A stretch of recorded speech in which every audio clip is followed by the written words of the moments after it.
Assalamualaikum warahmatullahi wabarakatuh. Izinkan saya memperkenalkan diri. Alhamdulillah saat ini saya Nur Komaria, SEMM. Alhamdulillah saat ini saya merupakan dosen pada program studi S1 Manajemen Bisnis di kampus Sekolah Tinggi Ilmu Ekonomi Gempol. Pada kesempatan ini, saya akan memaparkan pernyataan diri dosen dalam unjuk kerja dosen dalam Tridharma Perguruan Tinggi, khususnya pada bidang pengajaran. Adapun mata kuliah yang saya ampu, yaitu Manajemen Etika Bisnis, di mana mata kuliah ini memiliki bobot 3 SKS yang merupakan mata kuliah pilihan bagi program studi S1 Manajemen Bisnis di Sekolah Tinggi Ilmu Ekonomi Gempol. Adapun mata kuliah prasyarat yang harus ditempuh mahasiswa sebelum mengikuti perkuliahan ini adalah manajemen ekonomi. Manfaat mata kuliah etika bisnis adalah memiliki manfaat penting bagi mahasiswa, khususnya dalam membentuk pola pikir yang kritis, bijak, dan bertanggung jawab dalam menghadapi berbagai situasi di dunia kerja maupun di kehidupan sehari-hari. Melalui pemahaman etika, mahasiswa dapat belajar membedakan antara tindakan yang benar dan salah dalam konteks bisnis, serta memahami bagaimana prinsip moral, nilai, dan norma sosial yang berperan dalam pengambilan keputusan. Adapun deskripsi mata kuliah etika bisnis adalah untuk membahas pengetahuan tentang konsep etika, seperti teori-teori yang berhubungan dengan etika, penerapan etika di lingkungan masyarakat dan bisnis, mempelajari etika yang berhubungan dengan profesi dan kode etik yang berlaku di lingkungan masyarakat dan juga di dunia bisnis. Mahasiswa diharapkan memahami konsep etika yang berlaku di masyarakat dan di dunia bisnis, serta profesi, dan dapat menerapkannya dalam kehidupan sehari-hari sebagai pedoman tata cara bertindak yang benar dan etis. Adapun capaian pembelajaran pada mata kuliah etika bisnis atau CPL pada mata kuliah etika bisnis adalah mahasiswa dapat menjelaskan sebagai berbagai konsep, teori, maupun prinsip-prinsip etika bisnis, menerapkan prinsip etika dalam berbagai macam situasi bisnis dan sosial, serta dapat memberikan solusi pada berbagai kasus etika dalam konteks manajerial dan bisnis. Kemampuan akhir yang diharapkan yang tercantum pada sub CPMK yang terdapat di mata kuliah etika bisnis itu ada 5. Adapun CPMK atau sub CPMK 1, mahasiswa mampu berpikir secara objektif, kritis, dan juga sistematis. Sub CPMK yang kedua adalah mahasiswa memiliki pengetahuan keterampilan dalam menjelaskan teori dan konsep etika bisnis. Sub CPMK yang ketiga, mahasiswa mampu menghubungkan teori dan konsep etika bisnis untuk membuat keputusan dalam kehidupan sehari-hari. Sub CPMK yang keempat adalah mahasiswa mampu menghubungkan teori dan konsep etika bisnis untuk membuat keputusan dalam keterkaitan antara pemangku kepentingan di dalam lingkungan bisnis. Adapun sub CPMK yang kelima adalah mahasiswa mampu menerapkan etika baik pada kehidupan sehari-hari maupun dalam dunia bisnis. Referensi yang kami berikan kepada mahasiswa dalam etika bisnis ini adalah 1. Arianto dan Agus 2012 dalam Etika Bisnis bagi Pelaku Bisnis Jakarta. Kemudian yang kedua adalah referensi dari Fahmi dan Irham 2014 Etika Bisnis, Teori, Kasus, dan Solusi dari Bandung. Kemudian yang ketiga adalah Bukhari Alma 2010 tentang kewirausahaan Bandung. Metode perkuliahan yang saya terapkan di perkuliahan etika bisnis ini adalah ceramah, diskusi, dan tentu saja soal yang berupa tanya jawab secara langsung serta pertanyaan tertulis. Adapun penilaian yang saya gunakan terhadap mahasiswa, penilaian dalam kriterianya adalah kami menggunakan kehadiran itu sebanyak 50% dari penilaian, kemudian sikap atau etika itu sebanyak 10%, tugas 10%, UTS 10%, dan UAS sebanyak 20%. Itulah tadi rangkaian perkenalan diri saya dalam unjuk kerja untuk pengajaran saya sebagai dosen STIE Gempol di mata kuliah Etika Bisnis. Semoga yang saya sampaikan bisa diterima oleh mahasiswa. Tentu saja setelah ini kita akan melihat tayangan video yang akan menampilkan pengajaran saya dalam menyampaikan mata kuliah Etika Bisnis di ruang kelas. Terima kasih. Assalamualaikum warahmatullahi wabarakatuh. Kita ketemu lagi di semester baru. Semoga di pertemuan ini kita masih diberikan kesehatan. Apa kabar kalian? Baik. Alhamdulillah. Semoga selalu baik dan semoga masih terjaga motivasinya. Amin. Di sini saya Bruno Komaria mengampu mata kuliah Etika Bisnis. Tapi sebelum masuk ke materi, saya sampaikan dulu kontrak kuliah yang perlu kalian ketahui dalam perkuliahan yang saya ambil. Oke. Mata kuliah Etika Bisnis itu ada di semester 6. Dari manfaat yang bisa didapat ketika kita mempelajari mata kuliah Etika Bisnis adalah memiliki manfaat penting bagi mahasiswa, khususnya dalam membentuk pola pikir, kemudian pola pikir yang kritis, bijak, dan bertanggung jawab dalam menghadapi berbagai situasi di dunia kerja maupun di kehidupan sehari-hari. Karena kita tahu bahwa yang namanya etika itu selalu penting untuk menjaga moral dan attitude kita dimanapun kita berada. Siapa yang paham apa itu etika? Nanti saya sampaikan.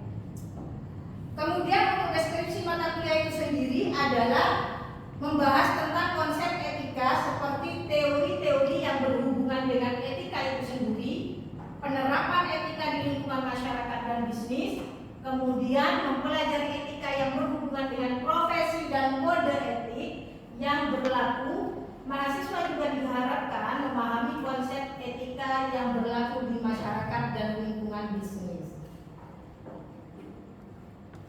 Capaian dalam mata kuliah ini adalah mahasiswa dapat menjelaskan konsep dan teori maupun prinsip-prinsip etika bisnis, menerapkan prinsip-prinsip etika dalam berbagai macam situasi bisnis dan sosial, serta dapat memberikan solusi pada berbagai kasus etika yang ada dalam konteks manajerial dan bisnis. Referensi yang bisa saya berikan adalah satu dari Arijanto dan Agus 2012 tentang etika bisnis bagi pelaku bisnis, cetakan kedua dari Jakarta. Kemudian yang kedua adalah Fahmi Ilham 2014 tentang etika bisnis, teori dan kasus serta solusinya, cetakan kedua dari Bandung. Kemudian yang ketiga adalah Bukhari Alma 2010 tentang kewirausahaan dari Bandung. Penilaian yang akan saya buat sebagai indikator dalam penilaian saya terhadap mahasiswa di semester ini adalah tentang kehadiran. Saya berikan angka sebesar 50% dari seluruh penilaian. Kemudian sikap dan etika kalian itu adalah tentang bagaimana kalian mengerjakan tugas, kemudian bagaimana kalian cara bersikap di luar kelas ataupun di luar kelas.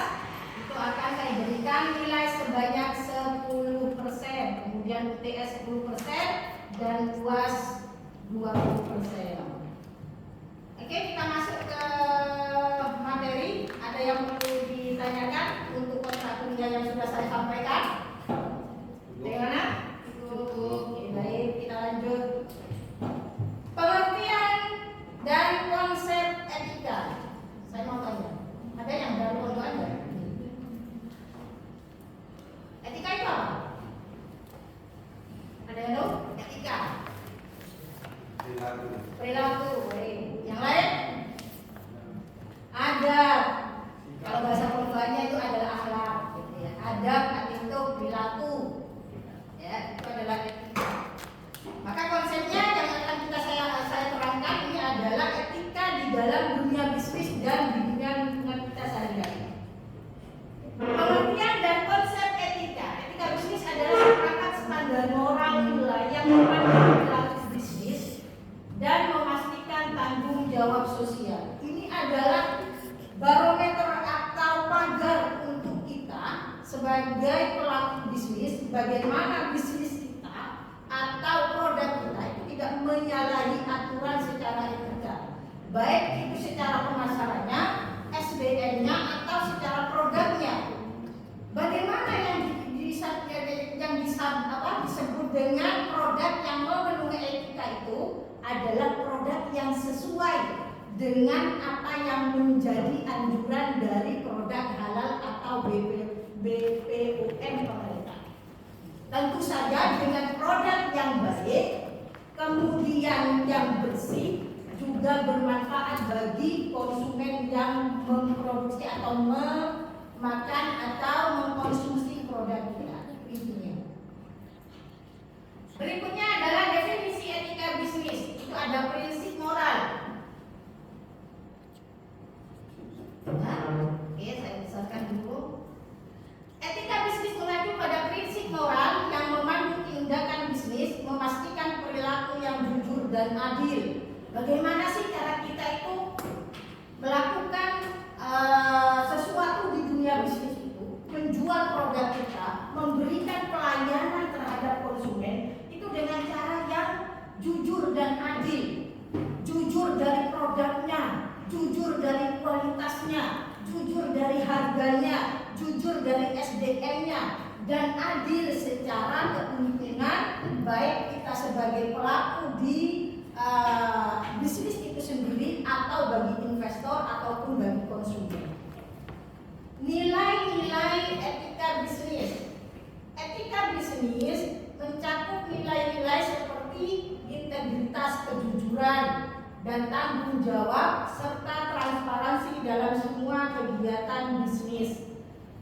Karena kemarin saya pernah mengikuti yang namanya IRT, itu adalah pelayanan keamanan pangan bagi konsumen tingkat UMKM, di mana salah satu indikatornya yang dinyatakan sebagai produk yang baik itu adalah produk yang memang secara produk itu secara komposisi, kebersihan, kemudian prosesnya itu tercantum dalam kemasan.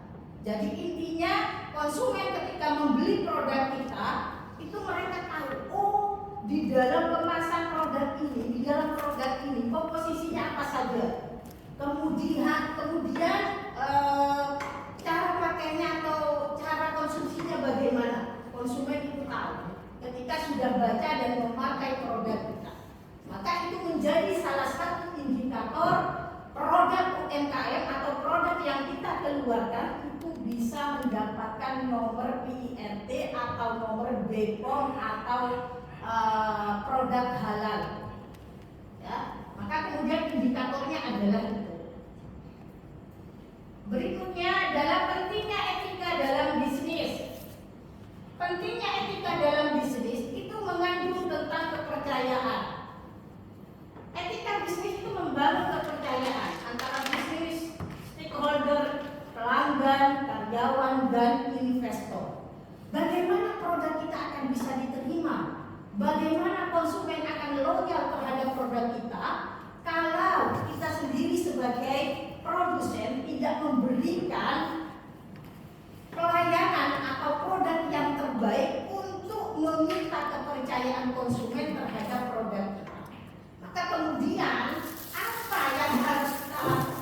sebagai produsen untuk mendapatkan kepercayaan konsumen? Itu pertanyaannya.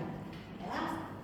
Apa yang harus kita lakukan dulu? Ya itu tadi salah satunya, memberikan produk yang terbaik dengan komposisi yang terbaik, bahan-bahan yang terbaik. Saya ingat mungkin yang dari Pasuruan, saya tidak tahu apakah kalian waktu itu sudah tahu di kisaran 2000 berapa ya? 2015. Dulu itu sempat rame-ramenya yang namanya bakso boraks atau bakso racun tikus, bakso tikus gitu ya. Bakso tikus. Kemudian yang lebih, karena saya asal dari daerah pesisir, waktu itu ramai banget yang namanya program buser bulu sergap gitu ya. Itu salah satunya itu adalah yang diungkit tentang ikan asin berformalin yang kebetulan tempat busernya itu, bulu sergapnya itu di daerah Pasuruan. Itu agak ramai waktu itu ya. Apa yang menjadikan ramai? Benar nggak sih ikan asin yang dari Pasuruan yang diproduksi di Pasuruan itu mengandung formalin? Saya ingat betul waktu itu, karena waktu itu saya masih di S2 gitu ya. Saya ditanya tuh, karena memang lagi rame-ramenya, ditanya oleh teman saya, benar nggak sih di Pasuruan itu penghasil dari ikan asin berformalin? Kebetulan saya juga punya tetangga kan, ada sebagian yang melakukan, ada. Apakah mereka tidak tahu dengan apa yang mereka lakukan? Tahu, mereka sadar betul dengan yang mereka lakukan. Kenapa mereka melakukan itu dengan sadar? Jawabannya adalah untuk menghindari yang namanya kerugian. Karena kalau tidak dikasih formalin, ikan asinnya akan cepat busuk dan rusak.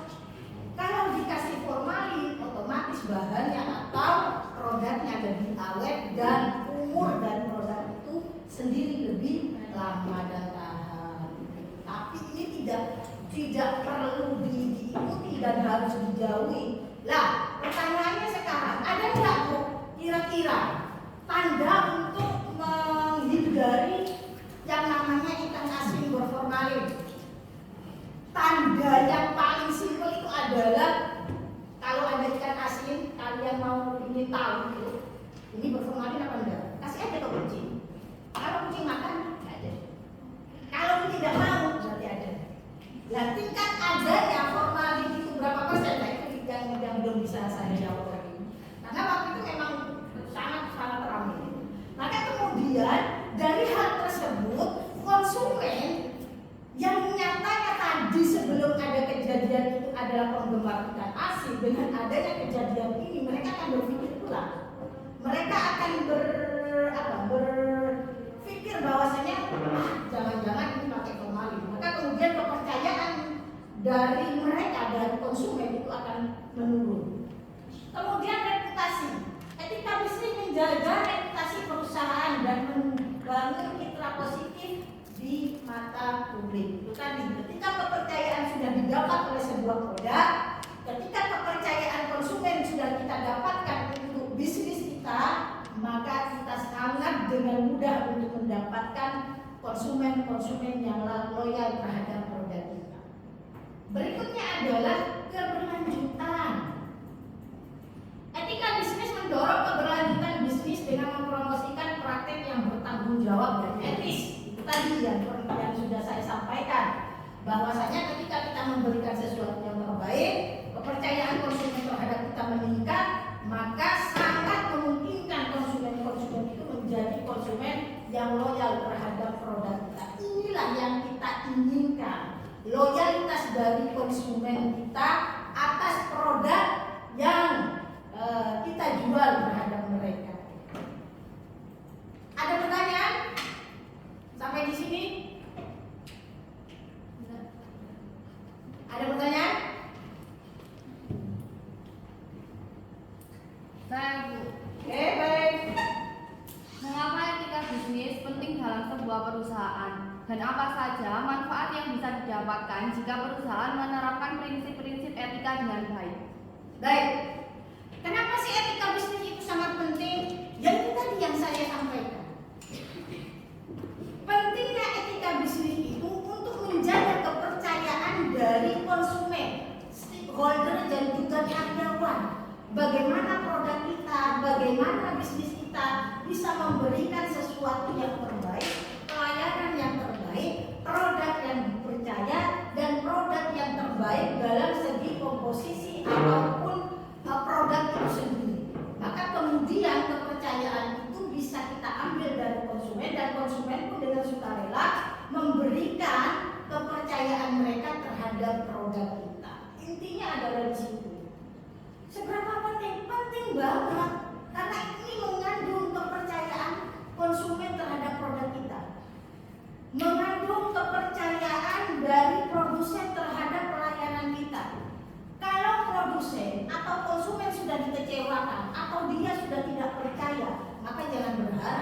ada kejujuran, integritas, keadilan, dan tanggung jawab. Kejujuran tentu saja yang kita inginkan adalah memberikan sesuatu yang real, yang bersih, yang memang layak dikonsumsi dan layak diterima oleh konsumen dari kita sebagai produsen atau penjual jasa itu tadi. Jujur dalam apa? Dalam segala hal. Prosesnya jujur, komposisinya jujur, harganya juga jujur. Jangankan di produk ya, dalam hubungan saja kita butuh kejujuran gitu ya. Nah, artinya kejujuran itu sangat dibutuhkan, apalagi di dunia bisnis ataupun di dunia konsumen dan produsen. Integritas menjalankan bisnis dengan menjunjung tinggi nilai-nilai moral dan etika. Saya kalau berbicara tentang integritas, saya punya cerita. Mungkin ini yang menjadi nanti akan saya jadikan soal untuk di pertemuan berikutnya. Kalau Anda semua mencatat atau mendengarkan, minggu depan kita akan diskusikan dan mencari solusi dari masing-masing kelompok nanti yang akan saya berikan. Integritas saya dulu pernah di waktu lagi booming-boomingnya Twitter. Dulu itu kan pertama kali media sosial itu hadir dengan yang namanya Facebook dan Twitter. Yang pertama itu adalah Facebook. Facebook itu ramai banget. Kemudian setelah itu baru keluar yang namanya produk digital yang namanya Twitter itu, yang sekarang berganti X gitu ya. Dulu itu IG belum ada, lagi TikTok itu belum ada. Itu lagi di zaman-zamannya Facebook sama Twitter. Apa ada masalah apa? Saya ceritakan dulu. Ini real, ini adalah sebuah cerita dan termasuk juga pembelajaran bahwasanya kita sebagai pemilik produk atau pemilik bisnis seharusnya lebih paham dan tahu etika yang seperti apa yang harus kita terapkan dan harus kita jalankan pada produk dan bisnis kita. Dulu ada mahasiswa di daerah Surabaya kalau nggak salah itu. Kebetulan dia di semester akhir, di semester 7 atau 8. Ada beberapa kelompok yang dibentuk di kelas tersebut oleh dosen pengampunya. Kemudian ada salah satu kelompok yang itu terdiri antara 3 sampai 4 orang. Kemudian mereka dibebankan oleh dosen pengampunya untuk membuat suatu produk apapun, baik jasa atau produk pangan ataupun yang lain. Setelah produk itu jadi, maka tugas yang berikutnya adalah menjual produk itu dan kemudian melaporkan produk itu dalam bentuk makalah atau pertanggungjawaban bisnis yang nantinya menjadi tugas akhir dari masing-masing kelompok.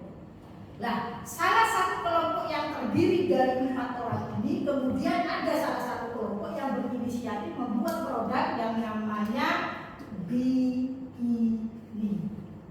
Apa itu?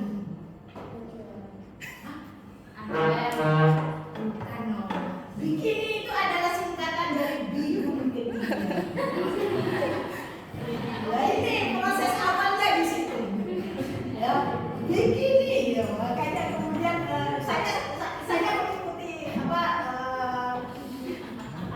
masalah itu agak gimana gitu. Kok idenya memang bagus banget ya. Bikini. Kalau di otaknya laki-laki sudah tergambar gitu ya.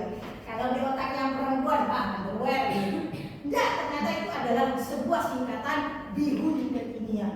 Kemudian dari penjualan itu mereka jual produk bihun kekinian itu ke teman-teman sekelas. Singkat cerita, dari 1 bulan pertama sampai 3 bulan pertama itu modal itu sudah berkali-kali lipat kembali. Kemudian setelah 6 bulan berikutnya mereka berikan produk ini ke masyarakat bebas atau ke konsumen bebas, hingga kemudian dipasarkan lewat Twitter. Nah disinilah boomingnya gitu loh. Kenapa kok bisa booming? Karena dengan nama bikini, dengan packaging yang mereka, dengan kemasan yang mereka buat semenarik mungkin, inilah yang menjadi animo tersendiri. Konsumen itu sangat-sangat sangat penasaran dengan produk ini. Kenapa? Karena di kemasannya itu, mohon maaf ya, ini bukan ini yang akan kita jadikan bahan diskusi minggu depan ya. Bagaimana kita akan mencarikan solusi, seharusnya seperti apa ketika itu berjalan, bagaimana kita akan menyelesaikan masalah tersebut, dan seperti apa seharusnya hukum itu bertindak. Hingga kemudian berjalanlah produk ini di Twitter, dipasarkan di Twitter, dan itu sangat ramai. Apa yang membuat produk ini ramai? Karena di kemasannya, mohon maaf Sarah, karena di kemasannya itu memang tergambarnya gambar bikini. Yang mohon maaf ya, itu terlihat dari pakaian perempuan, tubuh perempuan yang digambar di kemasan itu dari bawah leher sampai ke paha. Itu jelas banget bikini. Kemudian yang membuatnya aneh itu adalah di belakangnya. Di belakang kemasan itu terdapat komposisi. Mungkin ada masalah di sini. Nah, yang jadi masalah adalah cara makan bikini. Ya, itu yang menjadi buat masalah. Apa yang membuat masalah? Cara makan bikini. Caranya seperti apa? Remas aku, kocok aku, kemudian nikmati aku. Itu yang membuat masalah. Ya, hingga kemudian asumsinya jangankan kalian perempuan, ya, jangankan kalian laki-laki, yang perempuan saja asumsinya sudah liar banget di sini. Remas aku, kocok aku, kemudian nikmati aku. Nah, parah gitu. Tapi dari ide yang gila semacam itu, hingga kemudian produk ini sangat booming dan bisa di dalam laporan itu. Kelompok ini melaporkan mereka bisa mendapatkan omset 500 juta per bulan. Bayangkan, dari tugas kelompok mahasiswa, kemudian 4 orang ini mendapatkan laba yang begitu besar. Tapi apa yang terjadi kemudian? Ada beberapa orang, ada beberapa pihak yang tidak terima karena ini mengandung bahasanya pornografi ya. Sekalipun ini berkaitan dengan makanan, tetapi ini kalau dilihat dari undang-undang ITE-nya ini sudah pornografi dan lain sebagainya. Maka kemudian produk ini dilaporkan ke kepolisian oleh LSM dan juga masyarakat karena mengandung itu tadi unsur-unsur pornografi. Maka kemudian dipanggilah 4 orang mahasiswa ini, kemudian dinyatakan bahwa produk itu tidak boleh terbit atau boleh terbit dengan nama dan pola yang berbeda. Alhasil mereka memang tidak dikenakan penjara, cuma dikenakan SP saja dan denda berapa gitu. Mungkin itu yang akan saya berikan tugas ke depannya untuk kalian, untuk dijadikan sebagai bahan diskusi. Apa sih yang harus kita lakukan ketika kita menemukan hal serupa? Tidak boleh dihilang, tapi jangan sampai melanggar etika, itu yang terpenting. Oke? Ada yang ditanyakan? Saya? Oke, baik. Apa saja tantangan utama dalam menerapkan manajemen etika bisnis di perusahaan dan bagaimana cara mengatasinya? Oke, baik, terima kasih. Tantangan utamanya apa sih? Tantangan utamanya adalah konsep bisnis itu sendiri. Bagaimana kalau di dalam bisnis itu kita modalnya sedikit tapi mendapatkan laba setinggi itu tantangan terbesar. Tantangan terbesarnya itu apa? Dengan kita berhadapan dengan karyawan yang kurang bertanggung jawab dengan pekerjaannya. Tantangannya apa etika bisnis itu? Dengan para pemangku kepentingan yang menginginkan laba yang lebih besar tanpa harus memindahkan etika. Itu sebetulnya yang menjadi tantangan. Solusinya seperti apa? Maka kemudian etika bisnis ini harus memang benar-benar kita pegang agar supaya bisnis kita bisa berjalan lebih lama.